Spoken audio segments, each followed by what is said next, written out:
मुसलमानों के कल्चर में हया है, शर्म है, गैरत है। बेपर्दगी बेहयाई कभी मुसलमानों के कल्चर में नहीं रही है। आज मुसलमान बदकिस्मती के साथ गैर मुस्लिमों के पीछे चल चल के यहाँ तक आ गया कि उसकी अपनी बहनें बेपर्दा, उसकी अपनी बीवी बेपर्दा, उसके अपने घर की औरतें बेपर्दा हैं, मगर इस मुसलमान की गैरत जोश नहीं खाती कि कम से कम कुछ नसीहत ही कर दे, समझाई दे कि तुम क्यों बेपर्दगी कर रही हो।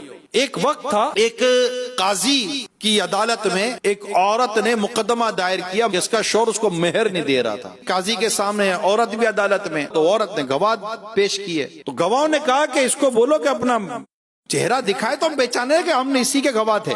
तो काजी ने कहा कि अब चेहरा दिखाओ।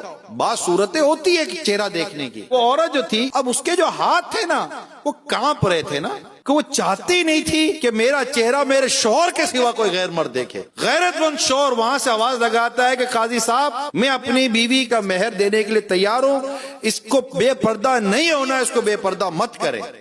मुझे भी गवारा नहीं है कि मेरी बीवी को कोई गैर मर्द देखे। जब उस औरत ने ये देखा कि मेरा शौहर इतना गैरतमंद है कि उसको यही गवारा नहीं कि मेरे चेहरे को कोई गैर मर्द देखे, तो इससे काजी साहब को कहा, काजी साहब मेरा शौहर इतना गैरतमंद है, मैं इससे मेहर लेकर क्या करूंगी। मैंने उसको अपना मेहर माफ कर दिया।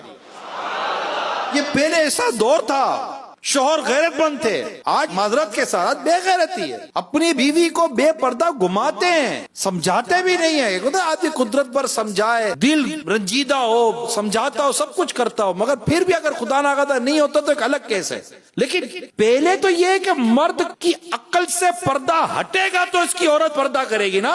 और अभी तो हमारे माशरे के अंदर बेपर्दगी को प्रमोट किया जा रहा है, और ये आज से नहीं हो रहा है, कई बरस गुजर गए ये हो रहा है। नतीजा आपके सामने, बेपर्दगी की वजह से आज कंवारी लड़कियां माएं बन रही हैं।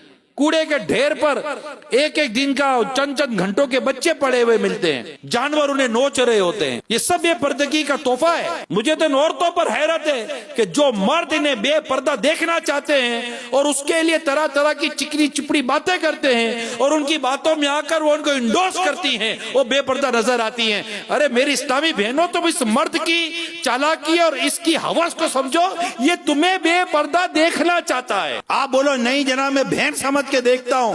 क्या बहन समझ के देखते हो? घर में बहन है ना, देखो उसको। मैं माँ समझ के देखता तो है ना, घर में माँ, देखो इसको। घर में माँ को देखने की फुर्सत नहीं है, दूसरों को मेरी माँ समान है, मेरी बहन जैसी है, मेरी माँ जैसी है। ये सारी बहन जैसी माँ जैसी तुमको ऐसे मिलती है?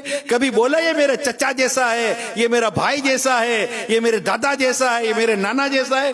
तुमको मर्दों में कोई दिलचस्पी नहीं मिलती, सारी दिलचस्पी तुमको औरतों में मिलती है। ये सब शैतान की शरारत है, जिसे हमें समझना है मेरे मीठे प्यारे इस्लामी भाइयों, और हमें मिलकर इस बेपर्दगी का और इस बेशर्मी और बेहयाई का मुकाबला करना है, गैरत ईमानी और जोश ईमानी के साथ। उसके लिए हम पहले खुद को तो रोकें। हमारे मोबाइल में आने वाली एक औरत की तस्वीर से हम अपनी आंखें नहीं बचा सकते, एक औरत की मूवी से हम अपनी आंखें नहीं बचा सकते, टीवी पर आने वाली बेपर्दा औरतों से हम खुद को, अपने घर को नहीं बचा सकते।